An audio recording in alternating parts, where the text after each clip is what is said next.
Who is the most wanted man in real estate? Where are the interest rates going?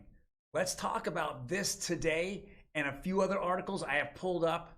Hello, everyone, and welcome to Real Estate Daily with the House Heroes. My name is Troy, and Monday through Friday, we go over the latest and greatest news in the housing, mortgage, and real estate market.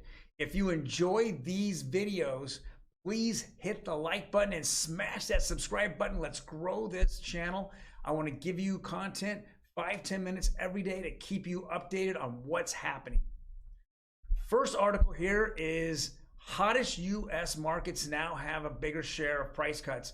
Here, my friends, is the man, the myth, the legend. We all know him as Powell. This is the Fed chairman, and he is the one single-handedly with his 10 other or 11 other guys, with other Fed chairmen across the United States. They are single-handedly beating up this market. Now, the whole idea behind the Fed is that they're going to raise rates, and over the next 12 months, it will infiltrate all the different parts of the economy.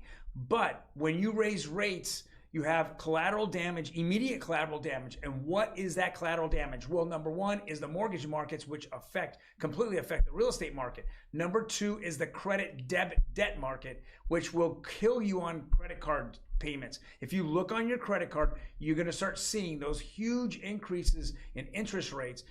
I say this once, I've told a lot of people, you have to watch out. Get those balances down. When things go bad, they go really bad when the Fed raises rates. So, Fed Chairman Powell is going to continue to start raising rates even further and further. He sees no stopping in sight. We expect in July a 75% rate hike. It's almost baked in right now. It's there. They don't meet in August, but in September, we're going to see some type of rate hike. I think we're going to see 25 basis points. I think he's going to reassess what's going to happen. We'll see where inflation's at, but that's the most wanted man in the real estate industry. Next article. Home growth continues in April.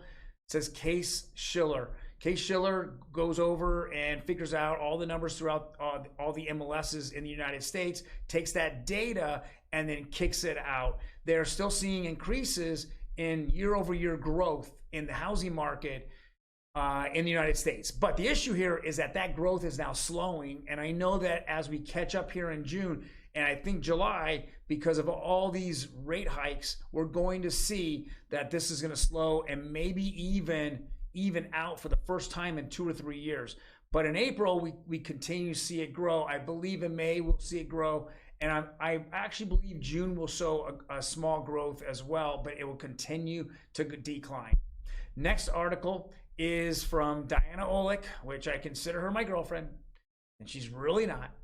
But the bearer of bad news, Diana Olick, comes out and says mortgage rates bump back up near 6%.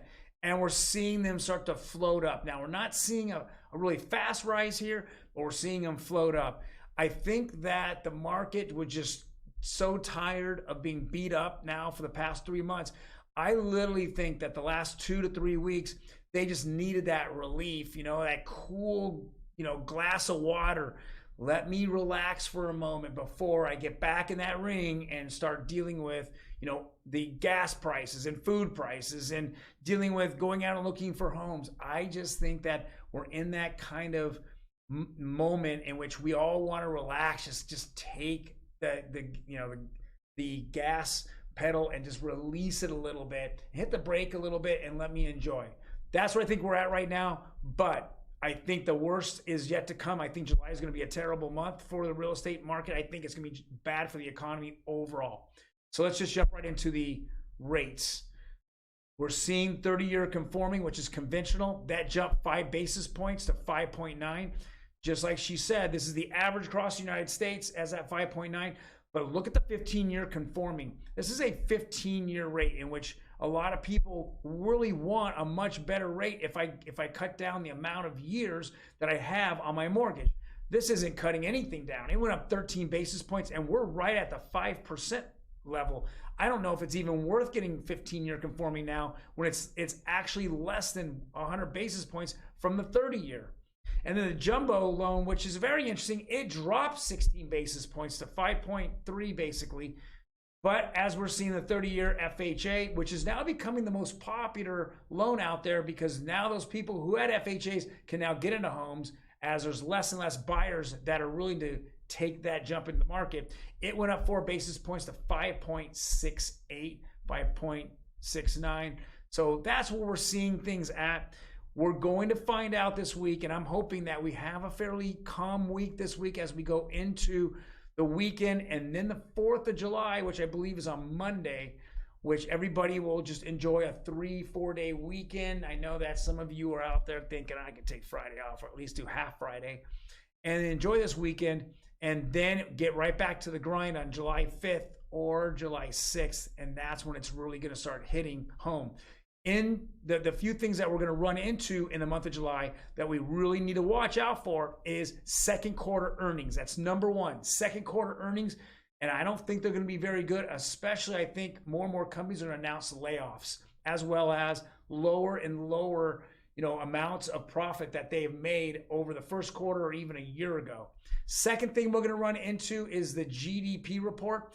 We obviously see that for the first quarter, it was negative, in negative territory. If we're in negative again in the second quarter, we're officially in a recession, which is not good. And that's going to completely change some of the minds of the Fed, as well as people in the United States. I think that if that happens, even though I see some of the light through all the darkness that we have, but the stock market might take a huge hit on this.